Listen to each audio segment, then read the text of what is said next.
Good afternoon. How's everyone doing today? Wonderful to see you all here. My name's TJ. I'm the program coordinator here at the library. I'm always sort of curious when we do events with some of our partners. Is there anyone that has never been here to the library and observatory? Yeah, there's several of you. Welcome. So great to have you all here. Make sure you take a moment after the presentation, take a walk around. We do our observatory tour every day at 3, so if anyone's interested, right at the end of this, you can meet in the lobby, and our staff will be happy to give you an observatory tour as well. But I just wanted to take a moment to say thank you for coming and to say thank you. This has never happened, but it's great. I always come up and tell everybody to turn their cell phones off and turn the ringer off, and my watch is going off right now. So my little girl has a dentist appointment this week, and now I'm reminded of that. So if you have a moment, let's all turn our ringers and our sound off on our phones. And I also want to thank, of course, the Living Desert and all of the partners that we work with throughout the year. If you haven't picked one up, we are kind of coming to the tail end of our big programming season, but we do have a lot of things coming up. So make sure you pick up one of our program and exhibits guide. And I really shouldn't say the tail end. I guess I'm of a lot of the more adult programming and performances and lectures we do. However, our big summer reading program kicks off in a month or so. We have stuff every single day of the week this year during the summer for the kids in their community. And there's an adult portion of the summer reading program as well. But just in the next few weeks, tomorrow we have the Palm Springs Gay Men's Chorus here. On Thursday, we have Chef Shannon Bush, who will be doing the second in her series on plant-based cooking, and that's been really popular. She does a great job, so come check that out. And then next week we've got California Cabaret on Wednesday night, which is always a popular performance as well. So there is still a lot of exciting things happening in the next couple of weeks. But with that, I'm going to turn things over to my good friend, Dr. James, and he is with the Living Desert. And there was one thing I wanted to share, which is you're going to hear a lot about rhinos today. But I was really excited to hear about this presentation, or to hear today's presentation, because I was actually at the zoo on Friday night with my little girl, who's 6 years old. And we were at Glow in the Park. And I have a love for the zoo. My wife's a zookeeper, so it works out pretty well. But we were sitting there and having our cotton candy and looking down at one of the beautiful rhinos that they have at the zoo. And it occurred to me as we were sitting there enjoying that my daughter might not be able to take her kids to see a rhino unless she's at a zoo. She might not be able to do that anywhere in the world unless things begin to change. So I think we're going to learn about that today, and I'm really pleased to welcome to the stage Mr. James Danoff-Burg, Dr. James Danoff-Burg.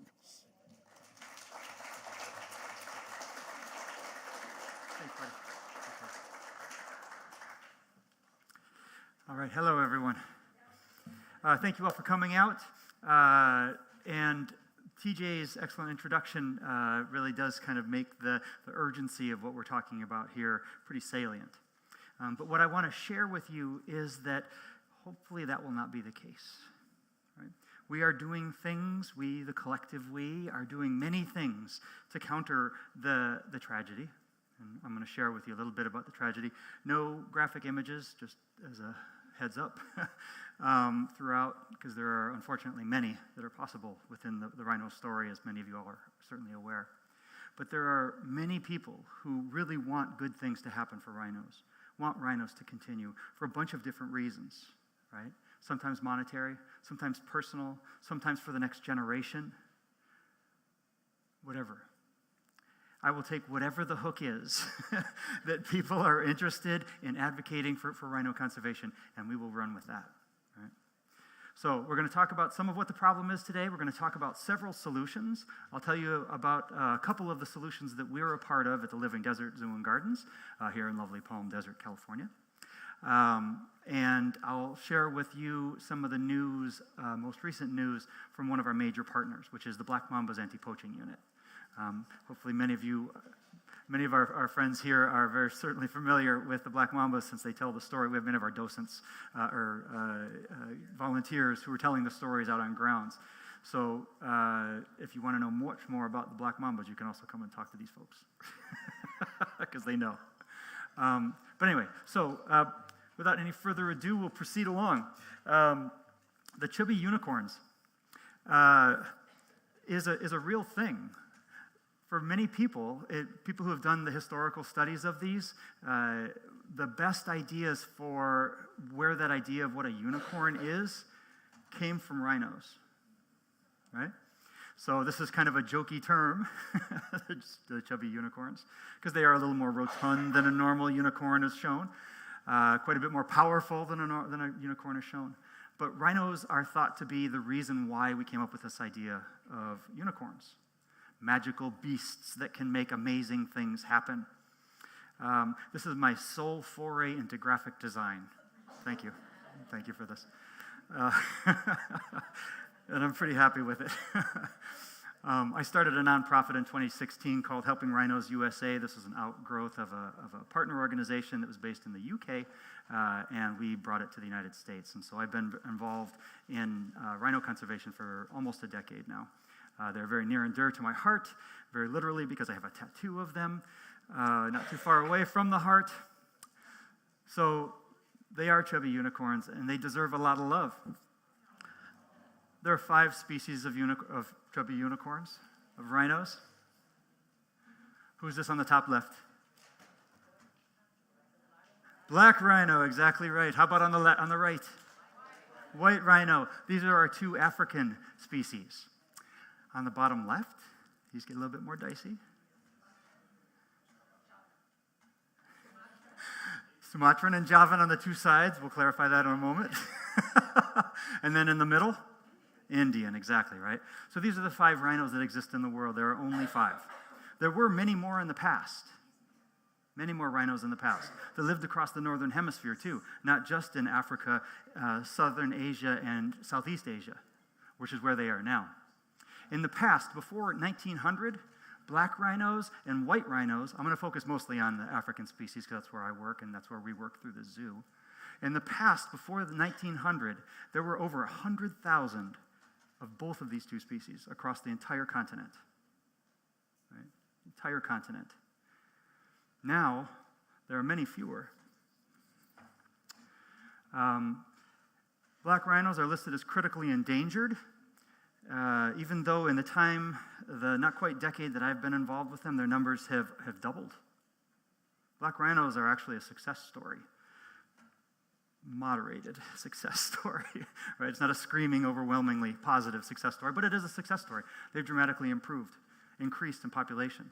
White rhinos, on the other hand, are the target of where most of the poachers are facing. They have been, for most of the last century, the most numerous species that is in the entire world. When I started, there were around 22,000 species. They've dropped that much in 7 years. Right? Our Sumatran and our Javan. The Sumatran rhinos tend to be a little hairy, especially as babies. There was one that was just born to a zoo in Ohio recently, and he is very hairy. Very sexy little boy. And they're only found in, as we'll see a map in a second here, southeastern Asia. Same with Javan rhinos, which are more of an Indonesian species. And these are fewer than 100 of both. Fewer than 100 of both.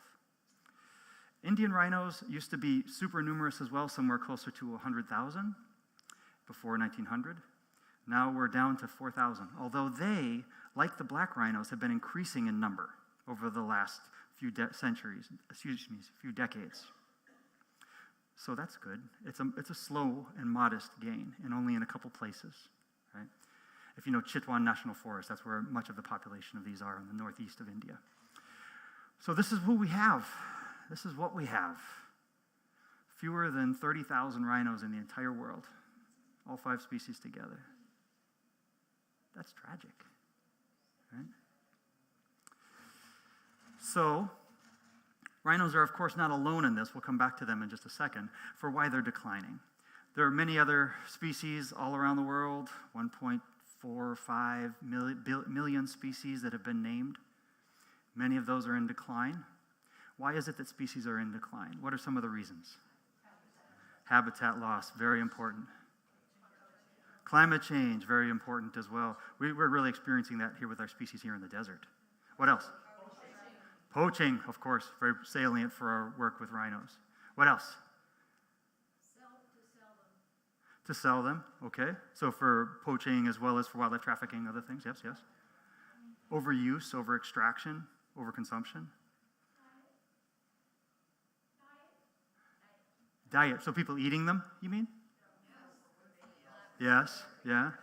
There's also things that are affecting their diet and competing with them. What are those species called that come from elsewhere?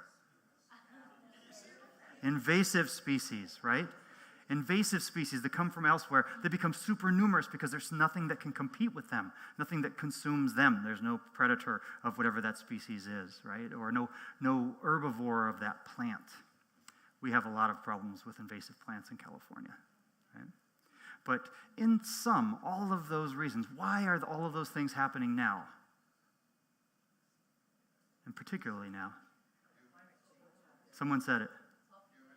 Humans. Who said that? Raise your hand. See how good my arm is. You can come up afterwards. I won't whip it at you. Humans, exactly right. Please come up afterwards and receive your prize with our little living desert necklace on. Yes, humans, right? We are the reason for why all this is happening. We look in the mirror, it's us, right?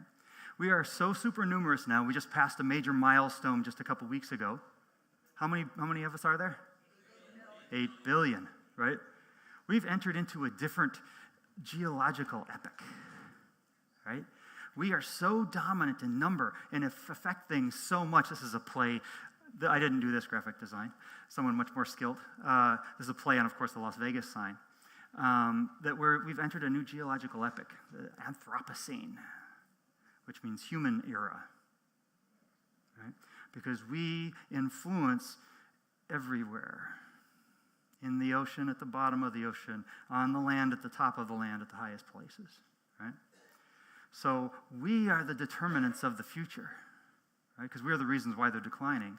So because humans are the problem, humans can be the solution too, right? Right? So if you can identify the problem, if you can work with the situation, you can solve that problem. And because we are the ones that are doing the things, we can change that. So let's change that, right? So let's talk about what we need to change, especially with respect to rhinos. So rhinos, this is a black rhino horn. Black rhinos and white rhinos both have 2 horns. And the horn, as everyone knows, is made out of the same things as our hair and as our fingernails. What is that material called? Keratin, exactly right, yeah. So it is about as nutritious or as helpful as chewing on your fingernails, which unfortunately I do a lot, so I'm getting a lot of benefit. This is not true. In the past, rhino horn in East Asia was used for medicinal cures, right?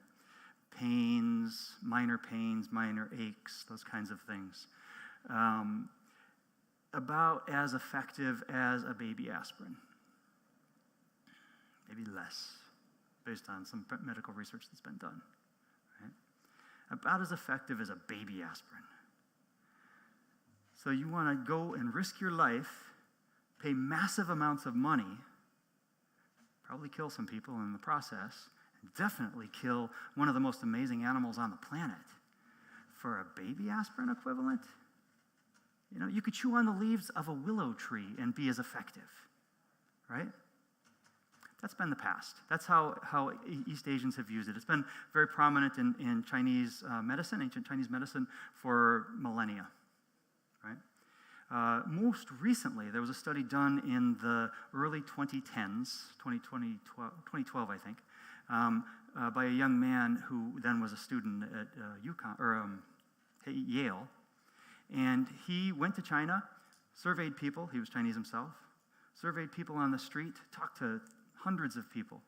The majority of the people who are interested in buying rhino horn, which was a very small percentage of the Chinese community in China, right? You only need a couple. the majority of the people who were interested in buying the rhino horn were not interested in the medicinal part. Right? They were interested in it as a status symbol.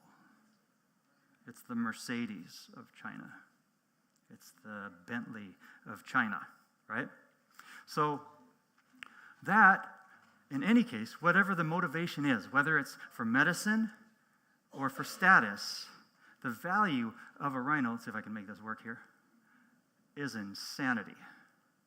A pound of rhino horn, $60,000, most recent valuation I just found online this morning, actually. $60,000 for a pound, right? The price of gold, dramatically less. A little more than a third, right? Gold. So you can see why there's a strong motivation among people who are very poor in areas that don't have a job, don't have a way to put food on the table. If they can get a small part, even a small part of that $60,000, they won't be paid anything like that. They'll be paid like a couple $100, maybe $1,000 for a horn, which is made up of many pounds.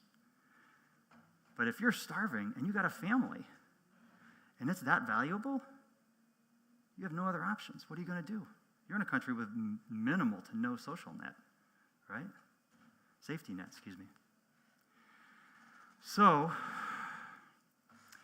medicinal uses, status symbols. And in the past, and this is one of the reasons of hope. I'm going to give you a bunch of reasons for hope. I may not give you, 10,000 points of light, like with George Bush, but I'll give you a bunch points of light, right? Yemen used to use rhino horns in the daggers for their keffiyeh, the knife. And the knives are a culturally important object. Right, all men have them. They walk around with them in their waistband. It's a super cool thing. I've been to Yemen. It's an awesome thing. Yemen outlawed the traffic of rhino horn into Yemen, into the country, late 90s, 98 I think it was. Traffic stopped.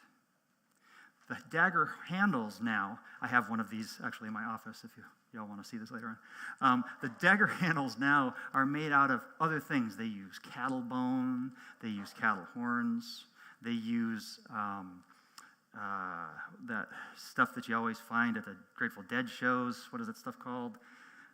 Epoxy marijuana. Who said marijuana? That's true too, but you can't make a handle out of them. Epoxy, that's what I was looking for, right? Marijuana.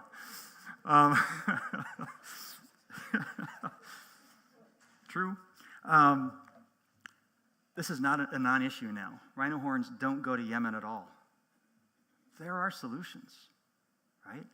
If the administrative goal or will is there, if the will of the people is there to make the change, the transition, whatever it is, we can move from seeing it as a status symbol or as something of medicinal value into something that's a pariah tool, something that you want to not use, right?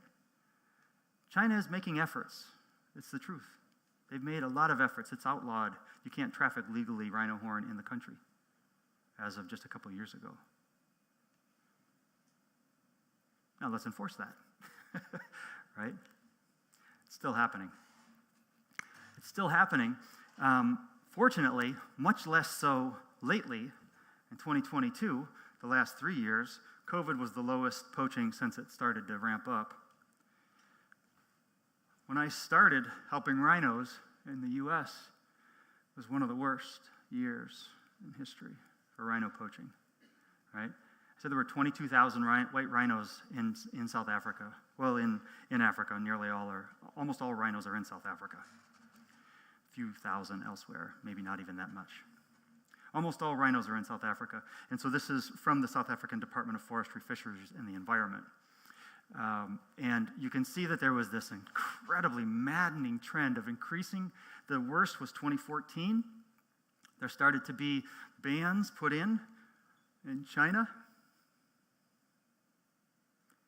And it's continued to fall, right? 2020 is certainly an anomalous year, but it's a continuing decreasing trend right? Whether we've reached some sort of flat asymptote, maybe in the last couple of years, it's not clear. But still, 450 rhinos a year killed just for their fingernail equivalents is a knife in my heart, you know? So, that consumption, that poaching rate, has led to this kind of a decrease. The brownish colors are the historical range of the white rhino, where they are. West African populations are completely gone. Much of the North African populations are gone or certainly dwindled. Southern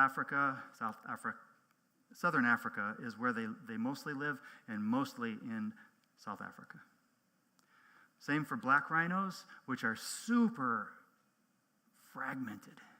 Just a drop here, a drop here, a drop here, a couple populations here, right? Whereas historically, they were all over southern and eastern Africa and across the tropical parts of Africa in the middle section, right? All the purple. And you can see the situation with the Asian rhinos are much, much worse. Pretty much gone everywhere from where they used to live. You see the arrow with the blue, that's the only place that the Javan rhino currently exists. 80 or so individuals. Right? This is the consequence of treating the world like an unsustainably sourced bank, right? And we just extract and extract and extract and extract. We lose these icons, right? These amazing things. I want TJ's daughter to be able to take her kids into the wild and see huge herds of white rhinos thundering across the plains, the savannas. Black rhinos are solitary and they're cranky little beasts, so there won't be a whole herd of those. But I want her to see them once in a while. Right? Right? So, what are we doing to counter this? There are hundreds, literally hundreds of organizations that work to counter rhino poaching and rhino trafficking in Asia.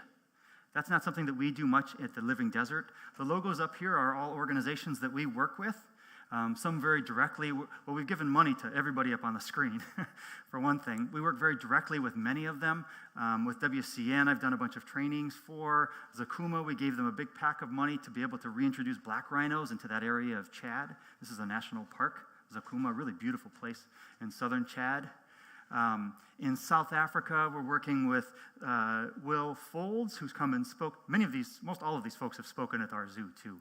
So if you want to see international conservationists come to our zoo, sometimes here, when we have space and bandwidth here at Rancho Mirage, they'll come and speak here too.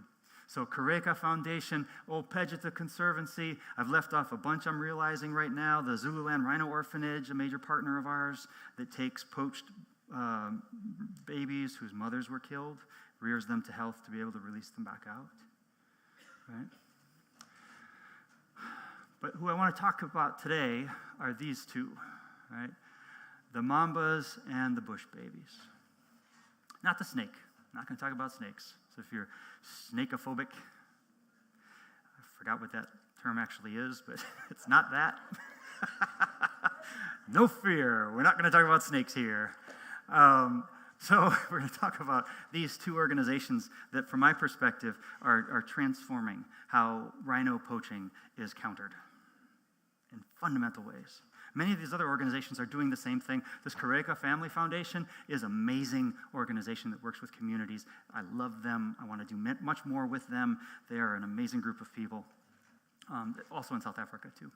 So the mambas and the bush babies are in South Africa. And I want to show you a little bit of a video here. This is 2.5 minutes that is from 2015. So this was 2 years after they were founded. Mambas were founded in 2013. This year is their 10th year. And I've been working with them for almost the entirety of that time. And they won the UN Environmental Program Champions of the Earth program in 2015 because they are, at the time, the only all-women's anti-poaching unit. And I might point out, too, that they are completely unarmed. Unarmed. And I'll give you some statistics on them in a second. I wanna see the animals be protected and respected. The black mambas fight us for rhino, protectors of nature.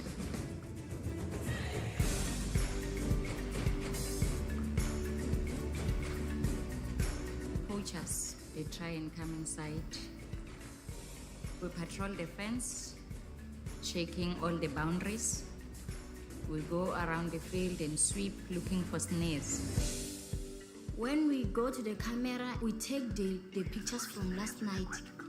Maybe someone tried to come inside the reserve, so we check for tracks. As a woman, I know how to take care for the children, so I can also take care of the animals. Normally, we know that rangers are only men. Us, the women of black mambas, are dangerous to poachers. You can't bribe us. Black mambas is so strong, it's so unique, it can be corrupted by any kind of money. I can walk on the bush without no fear. At first, when we started working as black mambas, there were many snares. The poachers get in other reserve, but not into our reserve because they've told their friend that no, we can't come in anymore because there is black mambas. So if we protect biodiversity, at the end of the day, it benefits all of us. If you don't kill these things, more tourists will come. The more they come, they are bringing money. And if they bring money, there will be a lot of jobs. You can be a champion of the earth by starting to protect whatever you have in your yard. Then you will know how to fight for other things as well.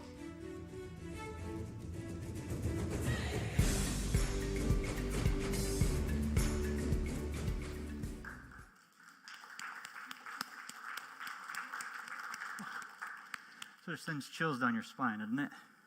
I feel super lucky. I've been working with them since 2017, and many of those folks in that video are like close friends of mine. Sipiwe passed away actually shortly after this video was made. The woman who's on the screen here. HIV is a tough thing and rampant across South Africa. But she was one of the first mambas in, too. Amazing woman, really amazing person. Anyhow, so the mambas and the bush babies, when I say mambas, I usually mean both. I'll talk about what the bush babies are in a second, but the mambas were first formed in 2013 with two goals, right? One is the more traditional one of stopping poaching, right?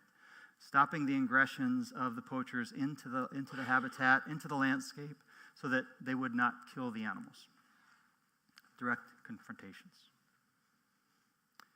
The other, a second part, that became the Bush Babies Environmental Education Program, mostly, is personal empowerment of the mambas themselves, of the women, to change the culture in the area, but also improve community support for conservation.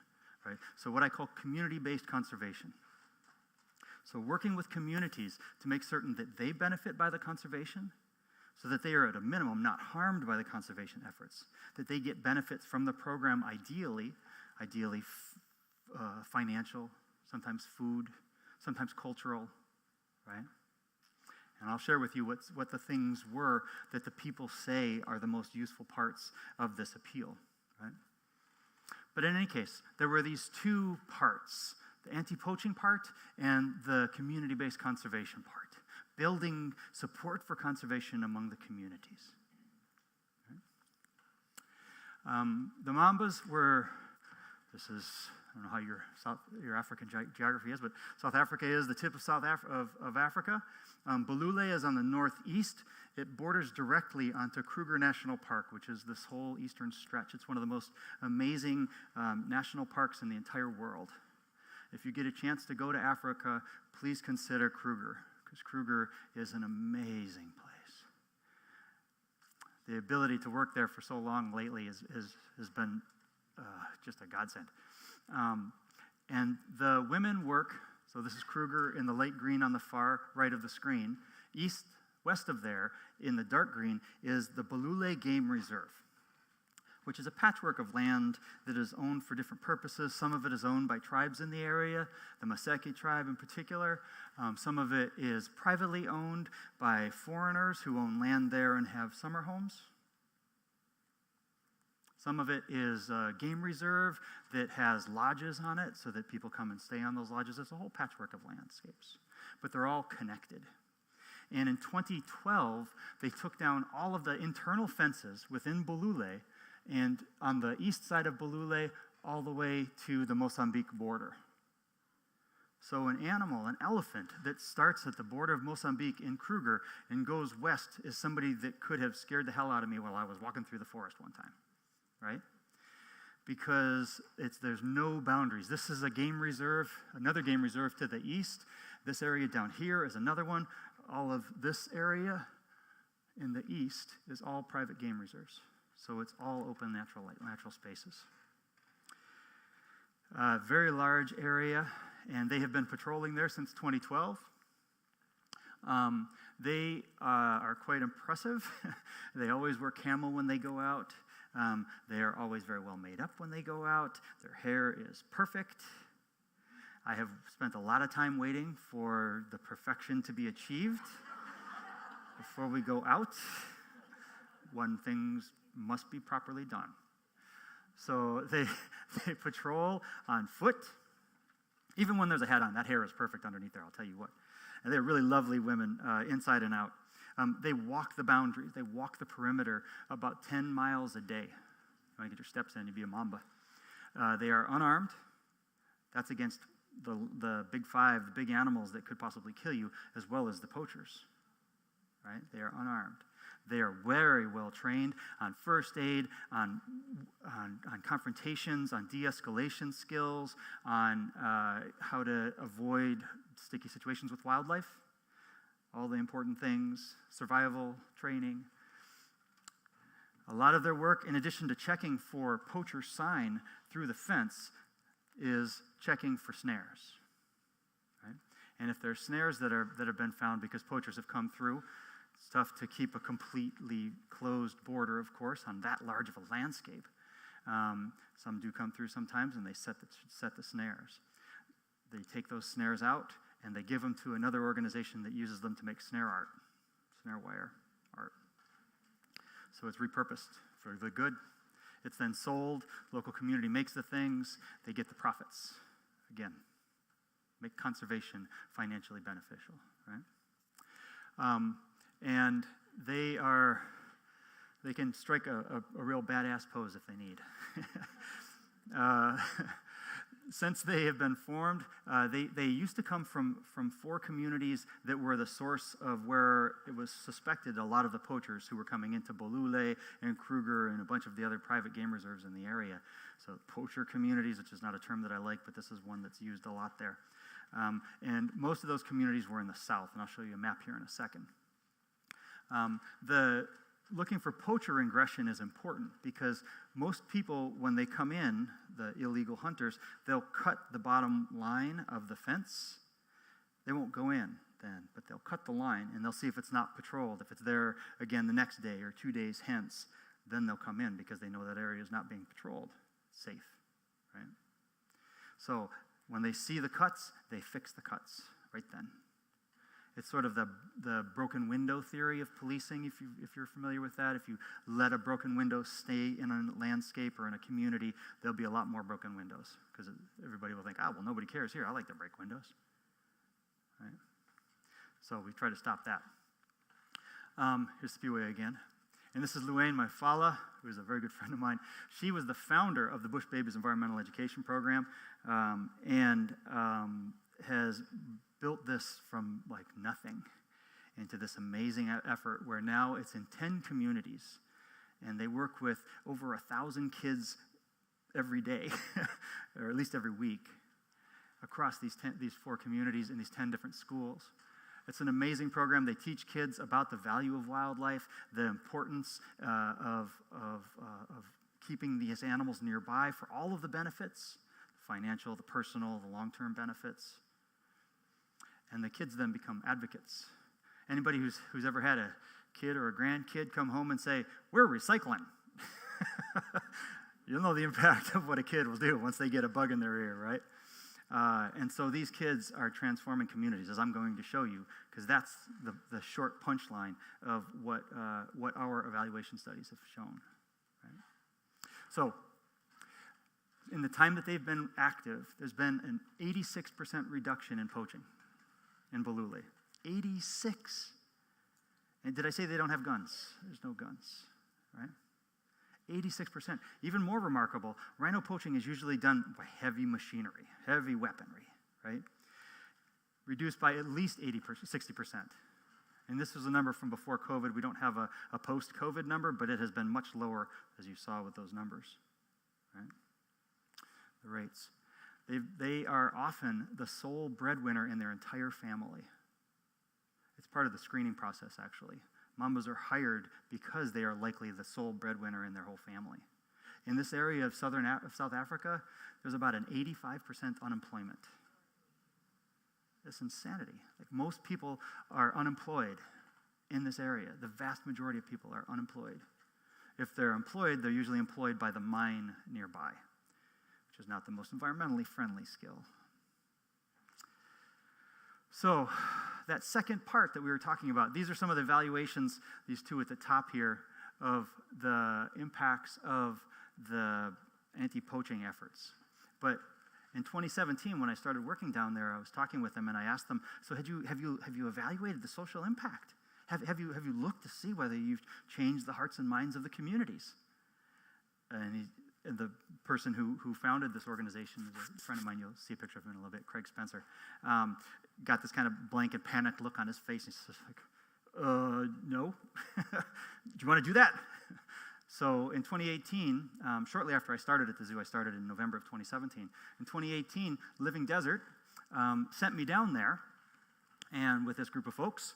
And you'll recognize a couple of the people. This is Felicia Mogakane, who was one of the people who spoke in the video. This is, again, Luane, my fala. And this is a friend of Felicia, whose name I've forgotten. We interviewed people in 4 communities, the 4 poacher communities, right, where the mambas were hired from. Because it was thought that where the mambas come from is where the mambas will have the greatest impact, right? My neighbors all know that I work at the zoo, and everybody says, hey, how's wildlife tonight? How's Glow at the park tonight? Oh, is Naya okay? How's the giraffes? So it was hoped the similar kind of impact was happening with the mambas. They come home, all their friends and family knows that they are black mambas. They're getting a lot of publicity. That video that I showed is one of like 1,000 that you could find online. Go onto YouTube and search for black mambas, and you will find a lot of videos. A lot of videos from BBC, from CNN, from all the major news sources. So we went down in 2018, and we did this evaluation. We talked to all the communities. We interviewed all the mambas because we wanted to know what was the social impact on the mambas themselves. And these are some representative quotes from the mambas that nicely summarize. A very common one is that, now you can say that this job is not only meant for a man, but for all of us. Right? I am a woman, I can do the work of a man. The work of a man, in quotes. Right? Like I said, most of them are the breadwinners. I feel proud of our village. They are proud of us. We are strong women. They are making the community better where they are. They feel empowered. Their value is increased. Their personal value, the perception of them by their family and by their community are all tremendously elevated. Just by being a mamba, by doing a job. Right? And also, rand, or dollars, they have money, so they are pumping money into the communities when they come home. They'll buy their food from the local community. So the people who knew them in a lot of the places were the shopkeepers. Ama Chips, one of my favorite French fries kind of place, there has mambas stop by all their time. And so Ama says, oh yeah, I know the mambas, yeah. They always get a 2 with a special sauce on it. And I think they do something to stop poaching. I don't know. But they like the sauces. But when we got to the communities, I have a couple data slides. Don't worry. We'll walk through these. This is like my happy place are these numbers, these kinds of numbers. When we went to the 4 communities, these are the 4. Velverdien, Sluvakani, and Akronhoek are the ones in the south that are quite a ways from Balule. Maseke is the tribal community that has a bit of Balule in it. A bit of it is in Balule, excuse me, right? So Maseke is a tribal community that is right close and is a part of Balule. Velverdien, Sluvakani, and Akronhoek are further away, about an hour's drive, really, so it's quite a ways. And we asked them a whole bunch of questions. What do you think of conservation? What do you think of protected areas? What do you think of Kruger National Park? What do you think of the protected areas? What do you think of mambas? What do you think of illegal hunting for food? What do you think of illegal hunting for money? Or chalete? I learned a bunch of words in Sepede while I was there doing all this stuff, which was pretty fun, which is one of the languages in South Africa. And you'll notice that Maseke has the lowest support of hunting for food. These are, we would call this poaching, but the lowest support for hunting for food and the lowest support of hunting for money out of any of the 4 communities from the data from 2018, right? That's rather striking. The flip side of that is that they also had a significantly higher ranking, this is on a 1 to 10 scale, of support for valuing having wildlife nearby, valuing Kruger National Park, KNP, and valuing the private game reserves. Game reserves are very different than the national park because the national park has days where anyone who's South African can go in for free. Private reserves, you always have to pay. So you'll notice the appreciation for the private reserves are lower than Kruger for pretty much all 4 of those communities. So we said, whoa, well, that's really something. Why is Maseke so different? And that is the reason. Maseke in 2018 was the only place where they had the Bush Babies program going on. They didn't have the education program happening in the south with those 3 communities to the south, right? Similarly, when we got back down to the brass tacks, have you heard of the mambas? Do you know what the mambas do? Have you had personal interactions with the mambas? The yes columns, the first in each of these 4 communities, were very low for almost every one of the communities with the exception of Maseke, where over half of the people had heard of the mambas. Over half, right? That's a success because, how many of you people knew that we have a conservation project in South Africa, right? Well, you all cheat. The non-cheaters, how many folks knew that we work in South Africa, right? Not a lot, right? So to have over half of the people know about this program that wasn't even in their community, but was with people from their community, that's a tremendous win, right? A third of the people of the community, more or less, had a little disco party for a moment, and then also 30% of them or so had the colors flashed, I hope everybody saw that. That's the disco party. 30% of the people had actually had interactions with the mambas. That's a pretty big win as well, right? So also, this is relevant. All right. Now, Steve, you just messing with me back there? Is that what's going on? Here's Maseke again, the community where the Bush Babies Environmental Program is happening. You'll see that they're about the same as all of the other ones for whether they personally financially benefit by having wildlife nearby, right? About half of the people in most of the communities say yes, right? A little lower in Akronhoek, that's a separate story. But if you look at the blue bars, where I think, well, I don't get anything out of it, but I know that my community does. That woman down the road, you get that money, right? No, you get that money too, right? I don't, but I think you do. And you're like, yeah, I think I do, right? Maseke, 93% of the people that we polled said, yes, somebody in my community gets money from this. And it's being pretty equitably distributed, right? From conservation. So, our results in a nutshell then. The impact, the social impact on the 2 components, on the mambas versus the community as a whole. On the mambas, it was clear, right? 100% go, fantastic, transformative experience. The women are empowered. They view themselves differently. The community views themselves differently. views them differently, right? The community, on the other hand, at that time, only one of the 4 communities had an impact, had been impacted by the mambas. And that was because of the bush babies, likely, and that was in Maseke, right? So only one of the 4 communities. So it was a bit of a mixed bag there. And the impact of money should not be ignored either, right? If they're directly benefiting by the conservation project, they're going to be supportive of that conservation. They're going to be supportive of wildlife. They're going to be supportive of tourism, of private game reserves, of the national park, right? So our conclusion in 2018 was this, that the mambas plus the bush babies, plus money, led to the social change that the mambas were looking for when the program was first started, but only in Maseke, because that's the only one that had the bush babies, right? Does this all make sense? Everybody good? Can everybody tell me what the Pearson's coefficients were for those significant ones? So this was the case at the time. These are those 3 communities to the south. That's Bulule, that's Maseke. You can see Maseke is very close. Velverdinta, Akonhook, and Shluvakani, quite a far distance away. Because of our study, the mambas changed what they do. They recruit only from the communities that are right by the park. So now they have 4 communities, Makushane, Namahale, Mashishimale, and Maseke. And Bulule is just south of here. This is Maseke for reference, right? So now they're just by the park, and they all have bush baby programs on them.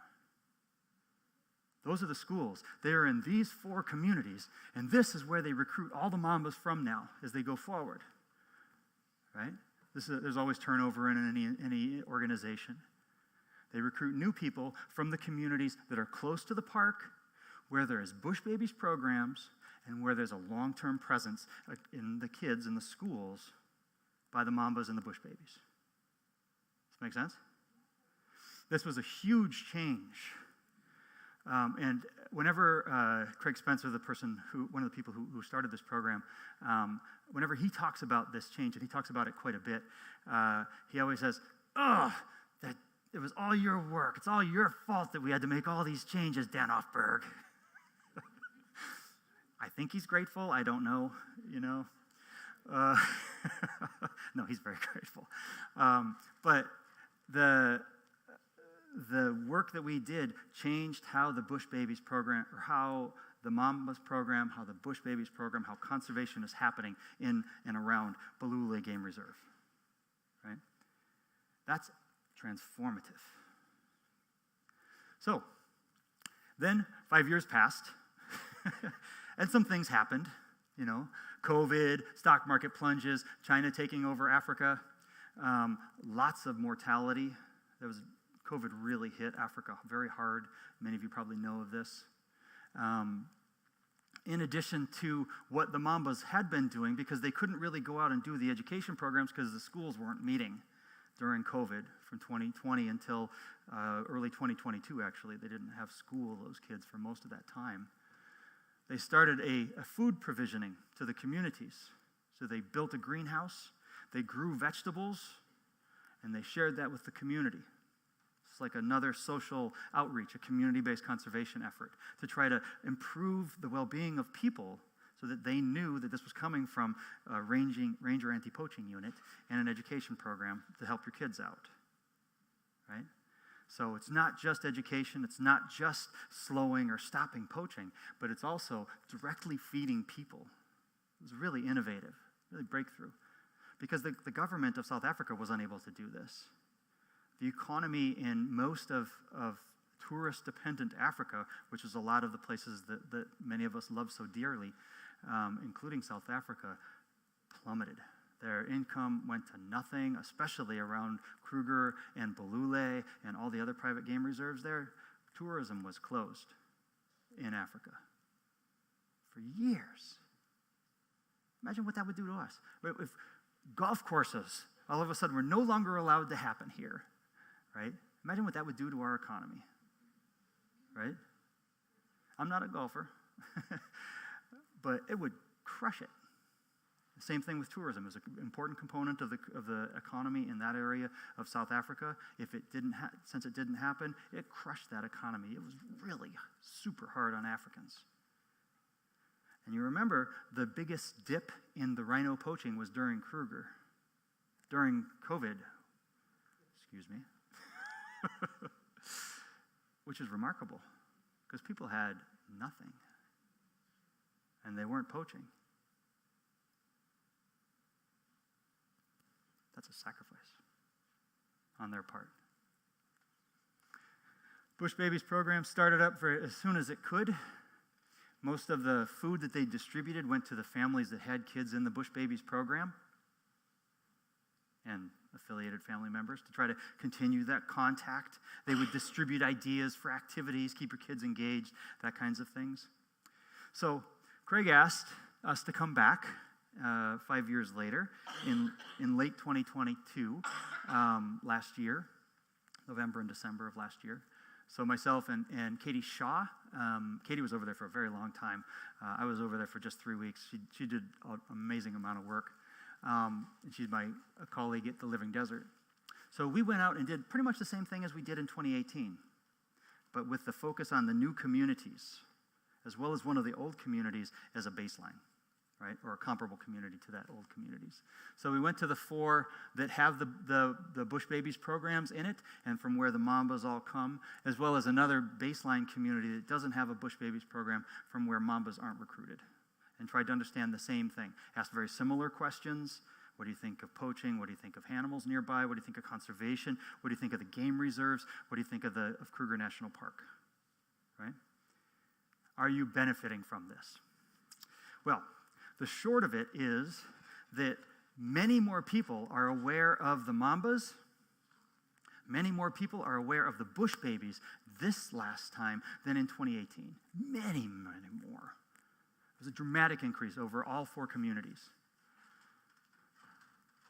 It was funny, though. The reasons why people said that they knew of the mambas was because of videos like the one we watched. The newspapers. They hadn't interacted with the mambas. They knew about them from the media. Not that personal interaction, usually. The Bush Babies, like, oh yeah, my kid comes home all the time and tells me I have to recycle. Right? So they're changing the community because of the Bush Babies. It's a huge thing. Many mentions of the food distribution program as well. Very appreciative mentions of it. The personal benefits. I keep coming back to that need for that, right? Conservation will only be successful if it benefits communities. It can take a huge diversity of shapes. Whether it's tourism, the direct financial benefits, education, I get to go in and see them. It's our national heritage, right? It's my employment. I like that animals can be wild, but in a safe place away from me. Dig it, right? I want to see wolves out there. I don't want to see them in my house or my backyard, you know. These are the personal benefits that have been being revealed. We also have a lot of support for conservation there. It is quite surprising how strong the communities this year were in terms of their support for conservation, for wild places, and the efforts to conserve them. Much more so than 2018. There's been a dramatic increase. It's quite striking. But it really does rely on that personal benefits, that they're getting that. And pro-environmental education is essential for conservation, as revealed by the support for and appreciation of the Bush Babies program. And something that I really thought was fascinating is that people who condemned hunting, especially for money, for chalete, really condemned it. They said they're selfish, they're egotistical, they're self-centered. It was like, whoa, you know, I thought, well, maybe let's not be so judgmental of those people. You're really laying it on them thick, you know. Let's be a little more understanding of the challenges that they have to face. But really, they were very condemnatory. Also, this was an interesting one. Most people, I'd say, at least half of the people, of the 170 or so people we spoke to, said, I like that the parks protect the animals. Almost that exact wording almost every time. And it is not what you think. It's not that the parks are protecting the animals from us. It's that the parks are protecting the animals away from us. We are safe because they are contained, right? People like having wildlife nearby. The vast majority of people said that. The vast, vast majority of people said that. But they don't want the animals out roaming around, eating their dogs or their aunt or whoever, right? Right? So if we can protect the people from the wildlife, the people will be very supportive of the wildlife, right? Kind of makes sense, you know. Direct benefits are key. Absolutely minimal to no support for food or revenue. And many, many more people know of the mambas and the bush babies. So, and we saw a tight correlation between those who knew of the bush babies and the support for conservation. It's a wonderful set of data that comes out of it. These are just a couple of pictures of us in action with different people, interviewing different folks. Our awesome mambas, Colette and Felicia, who you saw in the video as well, they're two of our major interviewers. This is Colette again over here. These wonderful people from, not her, that's Katie. She's not South African. But these other folks are all some of the Bush Babies Environmental Education Program educators. Incredibly fantastic people. They were the majority of our interviewers. Colette and Felicia, the mambas, helped us with many of the interviewers in a couple of the other communities. So big shout out to all of our amazing collaborators and the communities who were so open and honest and direct for this process. Because communities matter for conservation. And we need these communities to be on our side, right? That's how we're going to protect nature, is by making nature valuable and safe for the communities, right? Going after everyone with guns as a ranger, that's not going to do it. Kicking everyone off the land and saying you can't access this land ever again, that's not going to save species. What's going to save species is working with us, working with other humans to solve the problems that we, the humans, are imposing upon the earth, right? And that comes back here home as well, right? Every action you do probably has some impact on conservation, on the well-being of our wildlife here in the U.S. and globally. So there's a lot you can do. Advocate for wildlife. Advocate for rhinos. You know, we don't need to have that status symbol of the horn of the rhino. Maybe the status symbol of the horn looks best when it's on the normal bearer of that horn. Right? That's the status I want. Advocate, talk. Think about what you do, because what you do matters. You are our community here, and you matter for conservation. Thank you all.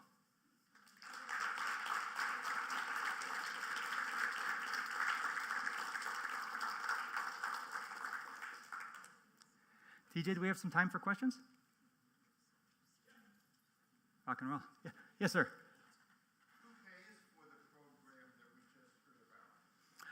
Who pays for the program that we just heard about? The first one was paid mostly by Helping Rhinos. I had done a fundraiser for that. The Living Desert paid quite a lot. Well, paid for my salary. Helping Rhinos defrayed all the costs. This last survey that we did for Katie and Mai's time, all of our travel there, that was all from the zoo. Zoo and our supporters. Who pays for the mambas? Yes, ideally you all, and me, and everyone. You can go, if you search, there's an online donation platform called Global Giving. You can go onto Global Giving, search for the Black Mambas, and you'll come to our Helping Rhinos page. You can donate directly to the mambas through there. Balule pays for part of their expenses. It doesn't pay for their salary. It helps to pay for some of their land, some of the places where their houses are. Some of the Balule is actually a conglomerate of different places, as I was saying earlier. Some of them pay more than others. The government of South Africa provides a bit of money for their salaries as well. We pay for some of their salaries and some of their expenses through the zoo. The Kansas City Zoo does, the Aalborg Zoo in Denmark. The Dallas Zoo does on a regular basis too. There's a lot of, it takes a village to support world-changing activities. Oh, hang on a second, I think he was next. Yes? Thanks for all your great work, and totally agree with this community-based approach. I've been to South Africa a couple times in Kruger, Ah. and part of one of the solutions at that time was preemptively taking the horns from the rhinos and also employing poachers to be the conservators and to do the controlling and sort of converting them from the black economy to the white hat. Right.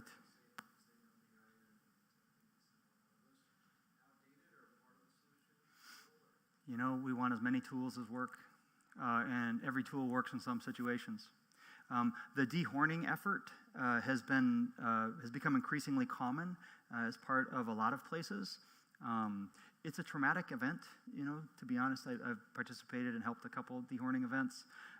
You have to knock the rhino out. Then you have to position the rhino, so it's always like a whole bunch of people who are moving. Rhinos are heavy. Moving that rhino over so it's sitting correctly and not cutting off the blood flow to its legs, that it's on its side. And hopefully you have the right dose, and that you have the right counter dose, and that you take it off correctly. With a skill saw, it's crazy. It's just like the same things you would use to cut a log. Cutting the horn off of a face, so you have to be very precise.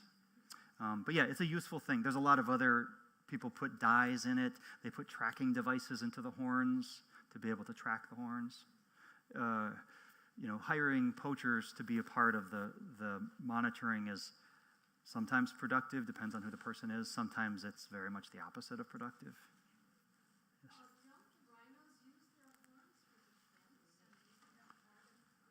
Yes. Yeah, the question is, don't the rhinos use their horns? Absolutely they do. Rhinos will use it for digging, for excavating, especially if they occasionally feed on roots in the dry season. Sometimes they use it for combat, sometimes for protection against other animals. Rhinos can take out an elephant sometimes, which is pretty awesome to see. There's videos of that online. But not having them disables that ability for certain. Not having the horn certainly disables that ability. Yes?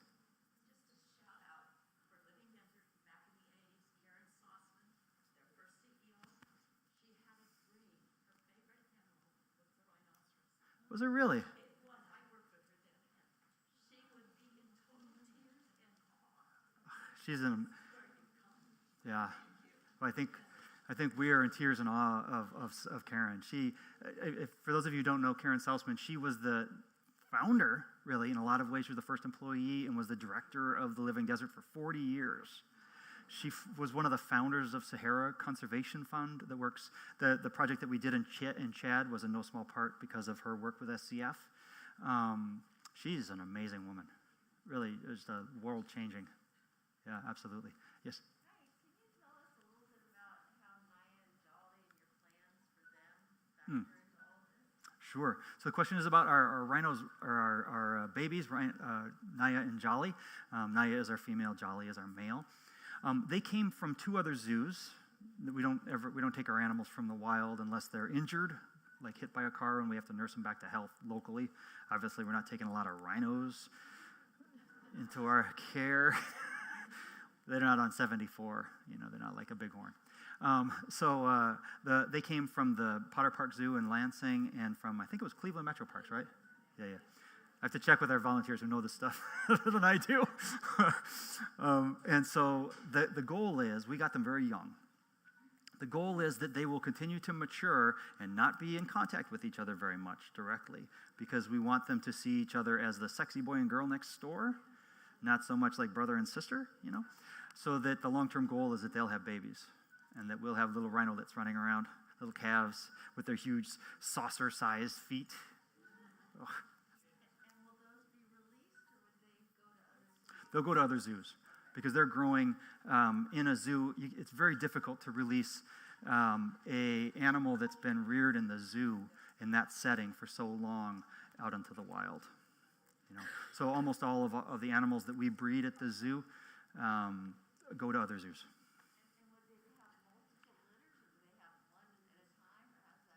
They usually have one at a time. Yeah, and then it'll be over time. Yes. Yes. I'll come back. The black llamas live in the same community as the poachers. Yes. How does that work? Do the poachers ever retaliate against the black llamas, or do they all seem to get along? Thank God there's been none of that. There's been no fatalities among the mambas in the 10 years of them working. And one of my favorite things, stories that we've heard from almost every one of the mambas who's been there for more than a couple of years. It's a very similar story about how they're out on a foot patrol and they see a poacher starting to dig under the fence, and maybe they're inside the fence already, and they look around and they see the mamba walking down the pathway towards them, and they see the mambas and they go right back out. And they're unarmed women, right? I want to keep emphasizing that, right? They're unarmed. And being women is like taking sexism and using it as a weapon against the sexists, against the poachers. Yeah. Bill, you had a question? One is I'd like you to take the credit for the grants and the other work that you've done with your staff. Well, thank you. To put this in place. A lot of the funding that you're hearing about in these programs, that gentleman's done it by himself. Yeah, not by myself. Thanks, Bill. Thank you. Everything's always a team effort, right? Conservation is a team effort, but thank you. I appreciate that, Bill. Thank you. Yes. Yes. Do you think, you talked about South Africa, but do you think that this resonates throughout, say, I've only been to Kenya and some of the other countries up there, but do you think that's happening just the same way in Kenya and Tanzania and Zimbabwe? Like the community-based conservation stuff? Yeah. Actually, I'm going to be in Zimbabwe for a month in June, teaching biologists how to survey and how to work with communities. This is a big part of my personal effort. It's like probably the greatest thing I've ever done. One of my favorite things that I've ever done anyway is to teach biologists how to do social science research, because you can't engage with the community unless you can effectively talk to communities and gather data from those communities. And most biologists, like myself, I have my PhD and master's and undergrad, everything is all in biology. Most of us go into biology not because we like talking to people. I like beetles on the ground under logs. That was my niche. But once you get into working in conservation in the field, you realize that doesn't make any difference for conserving the species, right? I got to work with the people. And in Rwanda and Uganda and India and Mexico. So I know that it works, right? I know that this it's not the solution. It's not the answer. There's always better things somewhere. I don't know it yet. Maybe we don't know it yet, but there's better things out there still. But for right now, I think this is what I think is the most effective way to make conservation happen. You have a question? Yeah, Barbara? I understand that organized crime syndicates are big poaching drivers. Yes. Who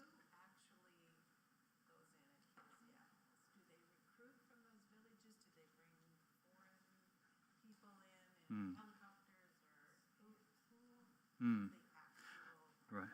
Who are the actual poachers? Yeah, a great question. There's no one answer, of course. We're talking about a continent-wide problem. Sometimes it is the traffickers, the people who are engaged in the trade, the actual traders, not the hunters necessarily, but the actual traffickers, are the same people that are trafficking guns and people and drugs. Not the good things like donuts. They're not trafficking donuts. They're trafficking all the bad things. And so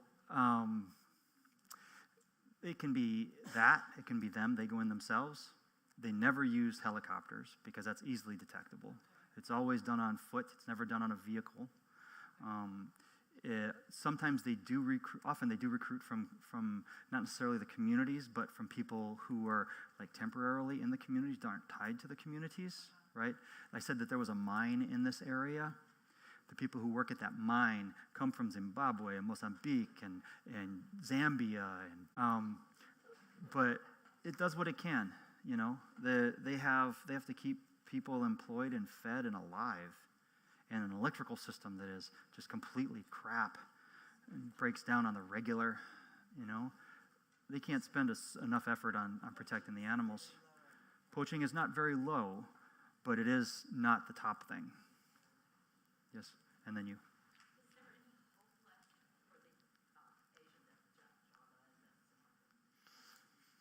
I am never going to tell you no. There's always hope. If they are alive, there is hope. Oh, yes. Oh, yes. Absolutely that. Yeah, there's a lot of gene banking, of the gamete banking, eggs and sperm. Easier the latter to collect, of course, than the former.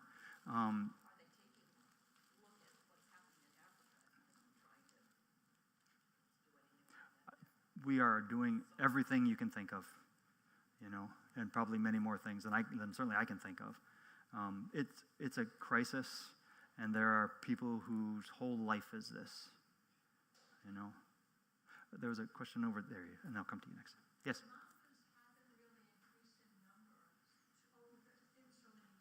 No. Is it a monetary issue? I mean, you would think that they would be clamoring at the gates to get that employment and bring it back to their families and their communities.